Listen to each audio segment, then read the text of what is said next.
Vermont, a tiny state known for its skiing, flannel, foliage, ice cream, and this guy. But underneath the granola crust of the Green Mountain State lays a sinister paradox. Let me explain. Today, the United States is politically polarized.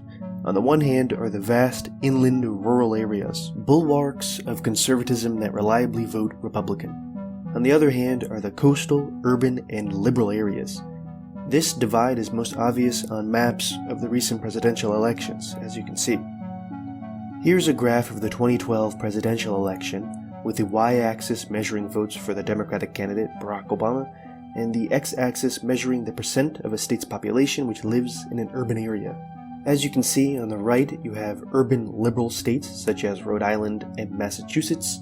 Then on the left you have conservative states like Wyoming and West Virginia. This trend holds across the country for the most part. If you look over here on the right, you have Utah, which despite being as urban as Rhode Island and Florida, voted less for Democrats than Wyoming. This is because Utah is the Mormon capital of the planet. Mormons tend to be conservative.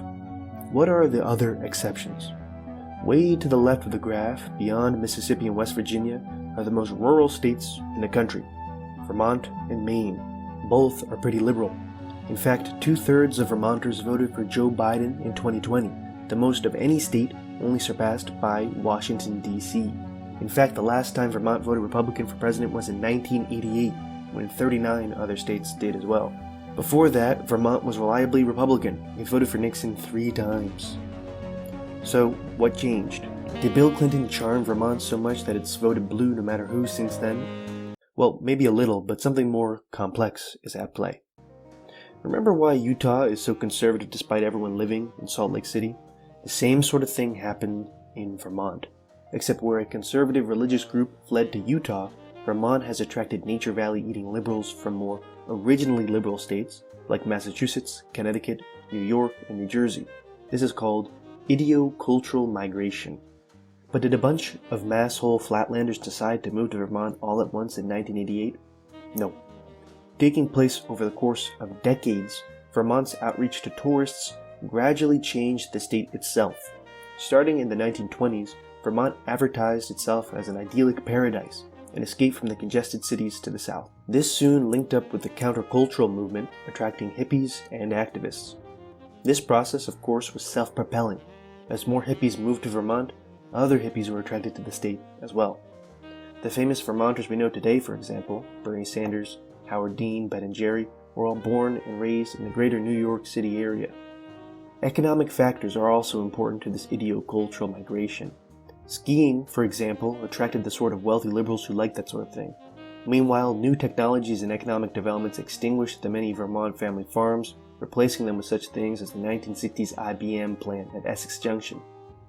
As the years progressed, Vermont became the place we know today, with progressive college towns, art culture in Burlington, skiing, and democratic socialists.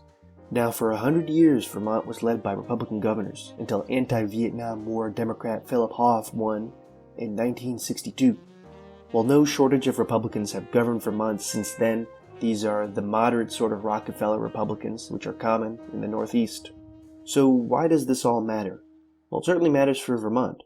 It's also important to know what made politicians such as Howard Dean and Bernie Sanders, who have brought progressivism onto the national political stage. But it's also important because the trend which made Vermont blue is happening across the country as well, in different ways. In The Big Sort, author Bill Bishop says that, as Americans have moved over the past 3 decades, they have clustered in communities of sameness, among people with similar ways of life, beliefs, and, in the end, politics. This is, for a large part, responsible for why America is so polarized. Americans increasingly live alongside, make friends with, and only interact with those with whom they share beliefs. If we want a country that gets along better, we need to actually get along better. Instead of isolating yourself in a bubble, try to speak to those you disagree with, not as enemies, but as companions.